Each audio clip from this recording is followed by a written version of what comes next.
In the early 21st century, the Internet promised a new era of connectivity and information sharing.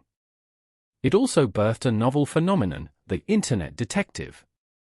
Fueled by collective curiosity and a desire for justice, anonymous individuals began to pool resources online, seeking to solve crimes and identify suspects.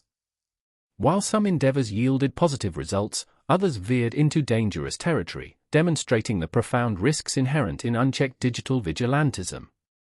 Our story begins in a moment of national tragedy, where this digital frontier would reveal its most unforgiving consequences.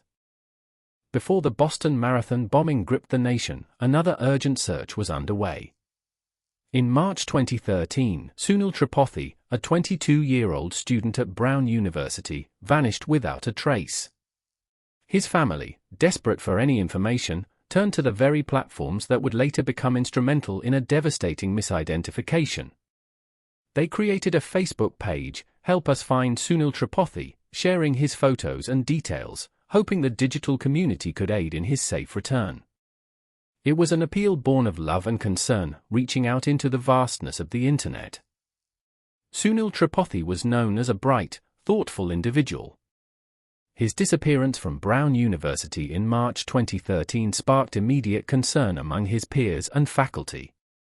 His sister, Sangita Tripathi, became a prominent voice in the family's public campaign, tirelessly sharing updates and pleas for information across social media. The Help Us Find Sunil Tripathi Facebook page became the central hub for their efforts, garnering support and tips from around the world. At this point, the Internet was a tool for hope, a beacon in their time of despair. Then, on April 15, 2013, the nation was shaken by an act of terror. The Boston Marathon, a symbol of endurance and community, became the scene of a horrific bombing. 2 pressure cooker bombs detonated near the finish line, killing 3 people and injuring hundreds more. The immediate aftermath was a blur of chaos, fear, and a desperate search for answers. Law enforcement swiftly launched a massive investigation, urging the public to come forward with any information or media that might help identify those responsible. In the hours and days following the bombing, the FBI and local authorities faced an immense challenge. With countless witnesses and a vast amount of digital evidence, they appealed directly to the public. They requested photos, videos, and any eyewitness accounts that could piece together the events leading up to and immediately after the explosions. This call for public assistance, while standard in major investigations, inadvertently opened the door for a new, largely unregulated form of inquiry, the online collective investigation, particularly on platforms like Reddit. Among the platforms that answered the call, Reddit emerged as a powerful, albeit chaotic, force. The subreddit @Find Boston Bombers quickly became a focal point for amateur online sleuths. Thousands of users, armed with an abundance of crowdsourced images and videos, began their own parallel investigation. They meticulously analyzed pixels, zoomed in on faces, and scrutinized clothing details, all in an earnest, yet ultimately unsupervised, attempt to identify the Boston Marathon bombing suspects. The energy was palpable, driven by a shared sense of urgency and public duty. The FBI, by April 18, 2013, had released grainy images of 2 unidentified suspects, dubbed the Suspect 1 and Suspect 2. These official photographs intensified Reddit's efforts. Users compared the FBI images to publicly available photos of various individuals, including those who had been reported missing or had a public online presence. It was during this intense period of cross-referencing and speculation that some users believed they saw a superficial resemblance between one of the FBI suspects and photos of Sunil Tripathi, which were readily available on his family's Help Us Find Sunil Tripathi Facebook page. This perceived resemblance was the seed of the misinformation. Despite lacking any official confirmation or substantial evidence, the idea that Sunil Tripathi might be one of the Boston bombers gained traction within the Find Boston Bombers community. Initial posts were speculative, presented as mere observations. However, in the rapid-fire environment of online forums, speculation can quickly morph into perceived fact. The crucial step of verification, often taken by traditional journalism, was largely absent in this decentralized, amateur investigation. What began as unverified speculation on Reddit quickly spilled over into the wider digital landscape, particularly Twitter. Influential users, with large follow accounts, began retweeting and sharing posts suggesting Sunil Tripathi was a suspect. The narrative gained momentum, propelled by the urgent desire for answers in a time of crisis. The speed and reach of social media meant that within hours, a rumor originating from a niche online forum could become a trending topic, reaching millions of users who had no context for its origins or veracity. Perhaps most alarmingly, some mainstream media outlets contributed to the rapid spread of this unverified information. Reports indicate that Fox News, among others, began to cite online speculation and social media reports about Sunil Tripathi, presenting the rumor as a potentially credible lead.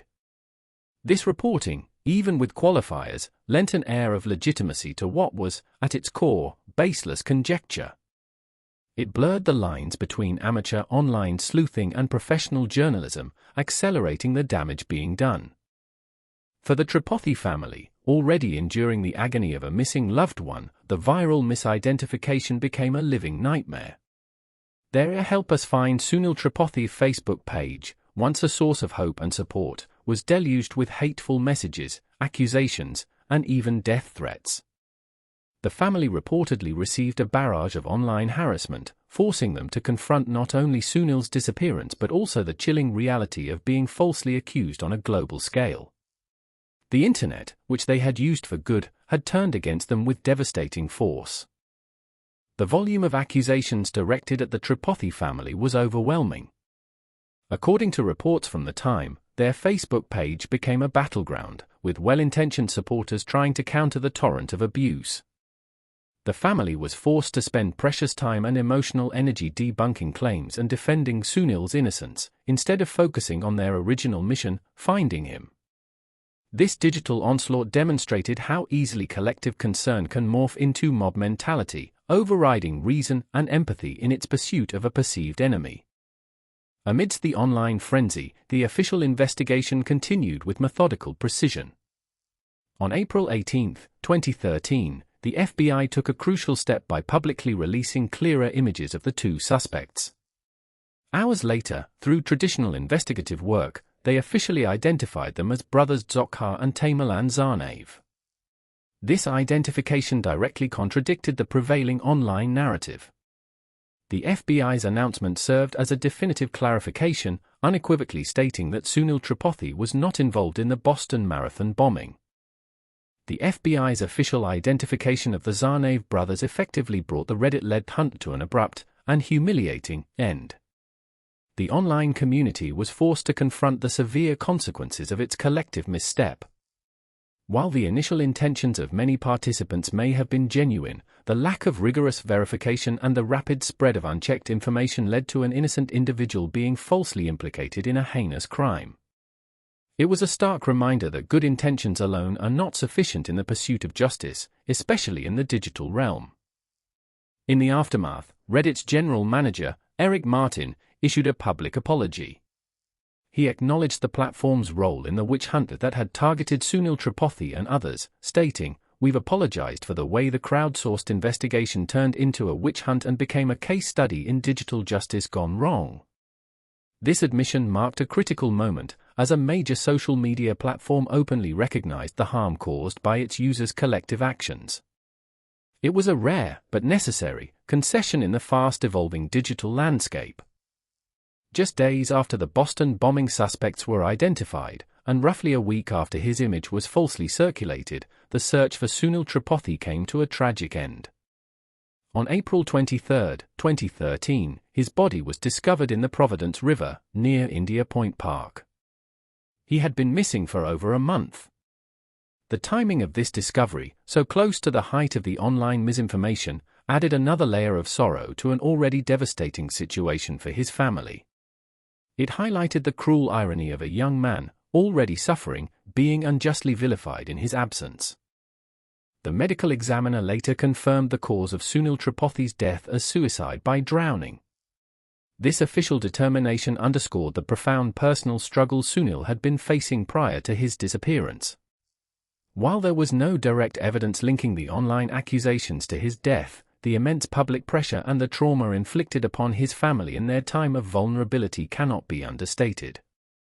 His death, confirmed as suicide, became a somber reminder of the human cost when online investigations go astray, compounding grief with injustice. The entire incident quickly solidified into a cautionary tale. It laid bare the inherent dangers of online vigilantism, where good intentions can quickly devolve into a witch hunt. The case of Sunil Tripathi became a stark example of how easily misinformation can spread, how quickly innocent lives can be ruined, and how readily a digital mob can form and inflict damage. It forced a critical re-evaluation of the role and responsibilities of both social media platforms and traditional news organizations in the age of instant information. One of the most profound lessons from the Tripathi incident was the sheer speed at which misinformation can propagate. From a speculative Reddit post to a trending Twitter topic and, eventually, to mainstream news mentions, the false accusation traveled the globe in mere hours. This velocity challenged established notions of editorial control and verification. It demonstrated that in a hyper-connected world, the damage can be done long before the truth has a chance to catch up, leaving permanent scars on those falsely accused. The incident also forced social media platforms, particularly Reddit, to confront their own responsibility. While platforms often claim to be neutral conduits for information, the Sunil Tripathi case highlighted the need for more proactive measures against the spread of harmful and unverified content. Eric Martin's apology was a step in this direction, but it also raised questions about platform governance, content moderation, and the ethical obligations of companies that host vast amounts of user-generated content, much of it uncensored. Furthermore, the role of traditional news organizations came under scrutiny. When mainstream outlets like Fox News reported on unverified online speculation, they granted it a legitimacy it did not deserve. This amplification contributed significantly to the spread of the false narrative and the distress of the Tripathi family. The incident underscored the critical importance of journalistic rigor, fact-checking, and the dangers of conflating online rumors with credible reporting, especially in high-stakes situations such as a national tragedy. The case also exposed the hazards of digital echo chambers, where individuals are primarily exposed to information that reinforces their existing beliefs. In the fervor of the Boston bombing investigation, the online community, particularly on Reddit, may have created an echo chamber where premature conclusions were amplified and dissenting voices sidelined. This environment can foster a collective delusion, making it exceptionally difficult for objective truth to emerge, even when contradictory evidence is available or sought by others. Beyond the technical and ethical lessons, the most enduring impact of the Sunil Tripathi case is its human cost. A family already grappling with the agony of a missing son was subjected to public vilification and harassment. The digital world, which offered a glimmer of hope in their search, instead inflicted unimaginable pain. It serves as a powerful reminder that behind every screen name and every viral post, there are real people with real lives, real emotions, and real vulnerabilities. The consequences of online actions extend far beyond the digital realm. In the years since the Boston bombing, the landscape of online sleuthing has evolved. While platforms continue to host amateur investigations, there's a heightened awareness of the potential for harm. Many communities have implemented stricter rules, and some individuals now advocate for more responsible methods, emphasizing collaboration with law enforcement rather than independent, unchecked speculation. The goal remains the same, to seek justice, but the understanding of how to achieve it ethically in the digital age has become more nuanced, albeit still imperfect. The shadow of misinformation cast by the Sunil Tripathi incident lingers, reminding us that once a false narrative takes hold, it is exceedingly difficult to fully erase. Even after official exoneration and public apologies, the initial accusations can persist in certain corners of the internet, a testament to the permanence of digital records and the human tendency to cling to initial beliefs. This enduring challenge underscores the ongoing battle against disinformation and the critical need for media literacy in an increasingly complex information environment. For viewers and readers, the Tripathi case emphasizes the importance of trust and verification. In an age where information is abundant and often unvetted, critically assessing sources and waiting for official confirmation are more vital than ever. The incident serves as a clear warning against blindly accepting online narratives, especially those that emerge from anonymous, unsupervised forums. It champions the principles of rigorous journalism and responsible information consumption as bulwarks against future digital witch hunts. The tragedy of Sunil Tripathi's disappearance and the subsequent online misidentification stands as a powerful and enduring legacy of lessons. It taught us about the immense power of collective action online, but also about its inherent vulnerabilities and potential for devastating harm. It highlighted the responsibility of individuals, platforms, and traditional media alike to exercise caution, empathy, and rigorous verification in the pursuit of truth. The Internet, a tool of immense potential, demands our constant vigilance and ethical navigation.